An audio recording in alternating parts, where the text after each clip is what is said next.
Hello guys, welcome back to my channel. Today we are going to cover or discuss in greater detail one of the most important topics of ancient history of India, that is the Vedic age or the Vedic civilization, so to speak. And before I proceed, let me all tell you that many of you were actually complaining that I do not pin up the PDF or the video or the notes of the lecture. So to clarify that, I have linked the notes or PDF of the video in the description box. You can download this from there. And now let's proceed with the topic.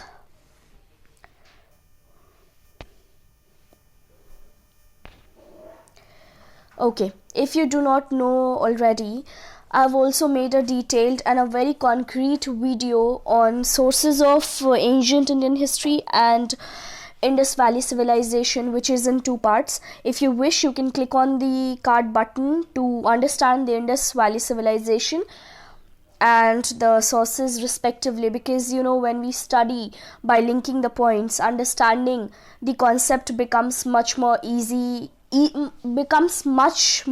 an easy affair. So I would advise you guys to first surf through those videos and then come to this. Alright, let's not drift blatantly and now see the table of contents that we have. So first we are going to cover up introduction. Post that we will see the early or the Rigvedic period, in which we will see political conditions, social conditions, economic conditions and religious structure. And same goes for the later Vedic period as well. We'll see all these four divisions under the respective topics. Now let's first begin with a short introduction of the Vedic age. Now Vedic age expanded from 1500 to 600 BC, in which early Vedic expanded from 1500 to 1000 BC and the later Vedic from 1000 to 600 BC. So this is basically the time span which you can learn in regards to 1 marker questions. Now Vedic age started with the coming of Aryans. Now there has always been a great discussion and dispute regarding the origin of the Aryans. This is still a concealed and a disputed topic. However, popular beliefs, it should be BELIEFS, indicate that the Aryans had come from the central part of Asia, and when they came, they got settled in Punjab, fondly known as the land of 7 rivers, or even Sapta Sindhu, you can call that. Now Vedas were also composed in this period, hence the name it derives. So Vedas were also composed in this period only, and which is why we say this as Vedic period. So we saw the brief introduction of the Vedic culture, and now we shall learn few important details about the two separate phases of Vedic age, which are the Rig or the early Vedic period and the later Vedic period. Now let's deal with them in serial fashion. So very first we have early Vedic period, and wherein I will discuss 4 subdivisions under this. We will discuss the political circumstances, social circumstances, followed by economic and religious conditions of the early Vedic period. So very foremost we have the political conditions during the early Vedic or Rigvedic period. The tribal people had the political domination during the early Vedic period. Now the major political condition of the early Vedic period was dominated by the tribal people. Now there used to be a chief of tribe known as Rajan, and the tribe collectively was known as Jana. So this you can learn for 1 marker questions. Okay, in case you do not know, that early Vedic period was known as Rigvedic period, because the major source of information that we derive about the early Vedic period has come from Rig Veda, and hence the name it has got. Now coming on to the next point, there used to be 4 tribal assemblies, namely Sabha, Samiti, Vidhata and Gana. Now these this council of people were very powerful. They had full control and command and authority to remove any incapable ruler or leader. Now, what does this aspect of governance reflect? So, it certainly shows that the political life of early Vedic people or early Vedic society was fairly democratic. There wasn't any authoritative government. They could be removed by the consultation of the Council of Ministers if found incapable or unworthy of the power. Moving ahead, there were other officers also who would assist Rajan in conducting the political affairs. These were Senapati, Vrajapati, Purohits, Gramini, etc. Now there were other officers as well who would assist the king in carrying out the political affairs of the kingdom, and these were Senapati, Purohits, Gramini and Vrajapati respectively. So there were two sources of revenue during the early Vedic period. One was a war booty. Now war booty was the money which was looted or plundered during the war or battles. Another source of income was Bali. Now Bali was the income which was given to king voluntarily or willingly by people. These weren't fixed, obviously. Now, if we see the social life of early Vedic period, we see that caste system was not very rigid and it was based on profession rather than birth. These four words are the key points which you should remember while framing your answers. You should not mix the social condition of early Vedic with the later Vedic period, because in the later Vedic period we will see that the caste system was based on birth and in the early Vedic it was based on profession. Now what does this mean? This means that caste system was very much flexible. Movement from one class to another was allowed as well as acceptable. That was permitted. It was not very rigid. Untouchability was quite prevalent at that time. Society was patriarchal in nature. Family head, it should be HEAD, head, enjoyed the supreme control and power. Basically, the oldest living male used to be the supreme policy maker or the supreme head of the family. He would take all the important decisions pertaining to the family affairs. Women were respected, should be were. Sorry for the grammatical error, it happens while printing. Women were respected, they were included in the religious ceremonies and were allowed to get education. So we see that during early Vedic period, women had this much leeway in terms of social structure. Now monogamous marriage was practiced, meaning an individual will have only one spouse at a time. So monogamy was practiced. Evils like child marriages, burning of widows on the funeral pyre of their husbands were not present at that time.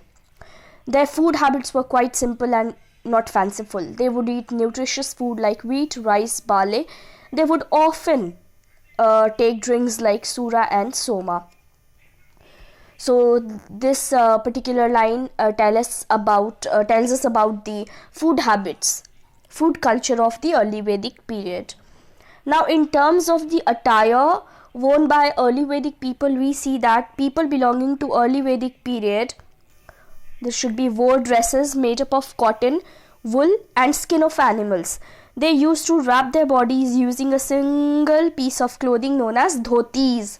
Turban was also in fashion at that point of time. So this line reflects on the clothing habits of the early Vedic people. Now early Vedic people used to entertain themselves through ways like music, dancing, chariot races, etc.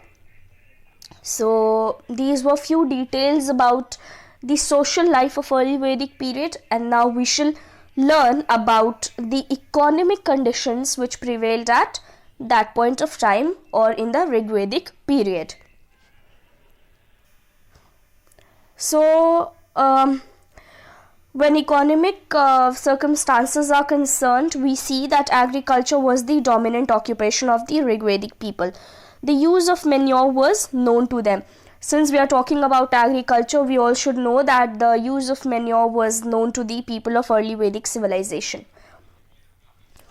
They mainly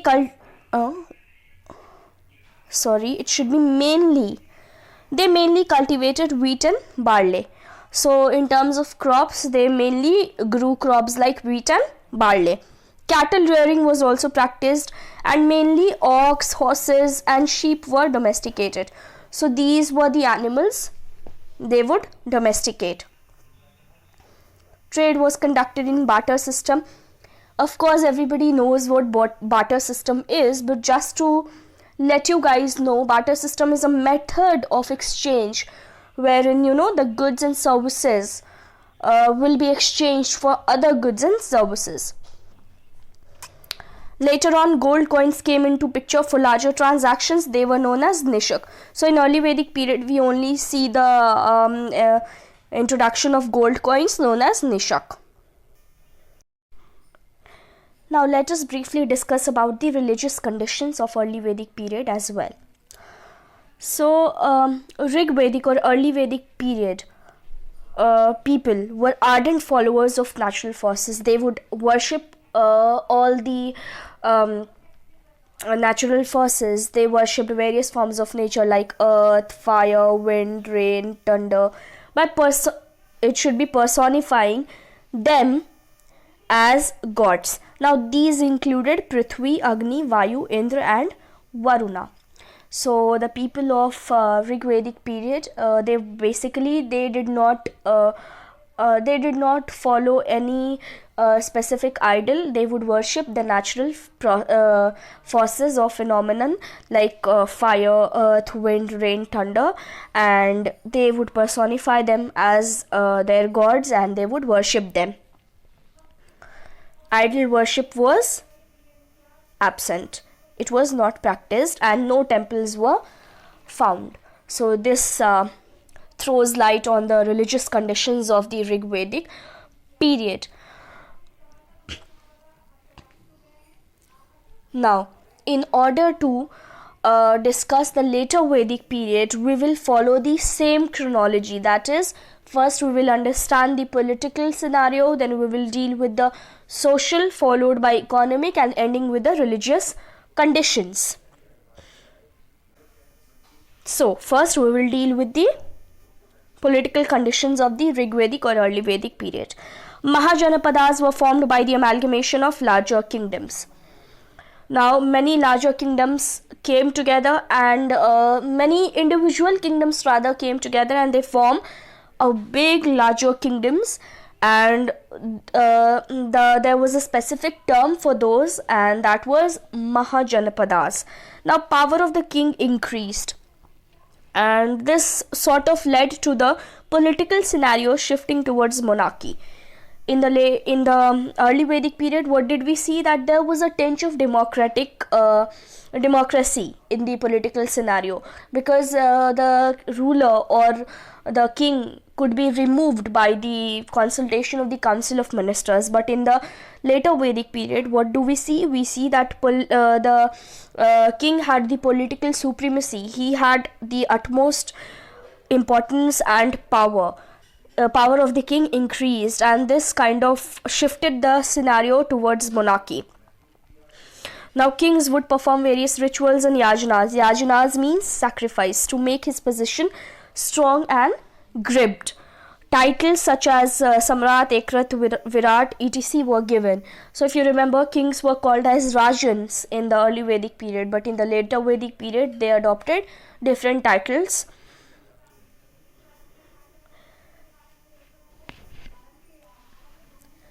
So these were the points about the political condition of the later Vedic period. Now let us move on to the social condition. Now in the later Vedic period, the society or the caste system was based on birth. What did we see in the early Vedic period? We saw that the caste was not very rigid. It was based on profession. In the later Vedic period, we see that it was based on birth. Varna system became prevalent. Women who in the early Vedic period enjoyed respect and say in matters lost respect and began to be treated as inferior and subordinate to men. Now in the later Vedic period, women who enjoyed utmost respect and importance and say in the political affairs in the early Vedic period now lost importance, and they were treated very inferior and subordinate to men. They were denied their political rights. They were even debarred from attending the assemblies, which we earlier saw in the early Vedic period. They had the leeway or they had the permission to attend the assemblies, but in the later Vedic period they were prohibited from attending the assemblies. Social evils took a pace, like child marriage, burning of widows on the funeral pyre of their husbands took momentum. Now polygamy began to come into practice, which was absent in the early Vedic period. Now so in economic conditions, we see that agriculture constituted the main source of economic benefits to it should be early Vedic people. So agriculture was dominant in early Vedic as well, and in the later Vedic period as well. Many other varieties of occupation popped up. It should be popped up, like people were also engaged in industrial activities. There is a reference of barbers, physicians, musicians, potters, etc. So it was not only dominated by agriculture or cattle rearing, but also other forms of occupation emerged. Now they grew wheat, barley, cotton in abundance, which was same in the early Vedic period as well, and it is same in the later Vedic as well. Now cattle rearing was also going side by side. They would rear animals like cow, ox, dogs, poultry farming, etc. Carpentry was also in practiced. So there is also a reference of carpenters and their works. Hereditary merchants like Vanija came into being. So many changes took place in the later Vedic period. Minerals like gold, silver and copper were also in use by them. Many minerals like silver, copper, gold also emerged. Trade and commerce also progressed as coins were introduced in the later Vedic period, which means that transaction became an easier affair because coins were introduced. People no longer were dependent on the barter system. Now three main types of coins like Nishka, Satmana and Krishnala were introduced. So this forms MCQ question.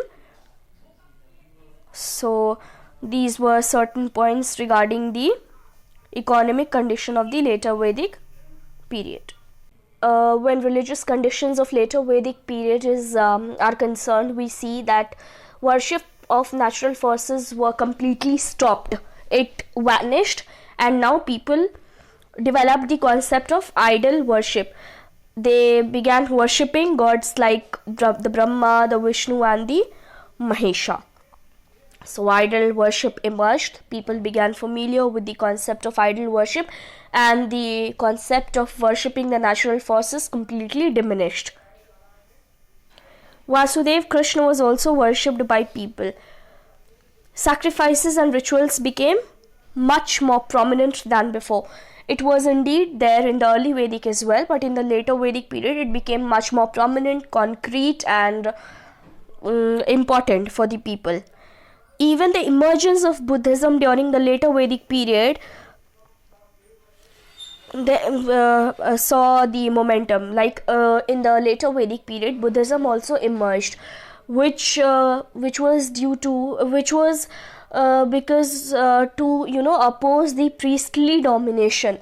So the Buddhism developed as a reaction against the priestly domination. So that's a wrap, guys. I tried my level best to come up with a full-fledged and concrete video on Vedic period, covering the early as well as the later stages of the Vedic period. And also you can check out the description for the full notes of the video lecture. Also do follow me on my Instagram if you want to connect with me. And yes, if you liked the video, please consider liking it, sharing, subscribing and commenting down below if you have any suggestions for me. Thank you.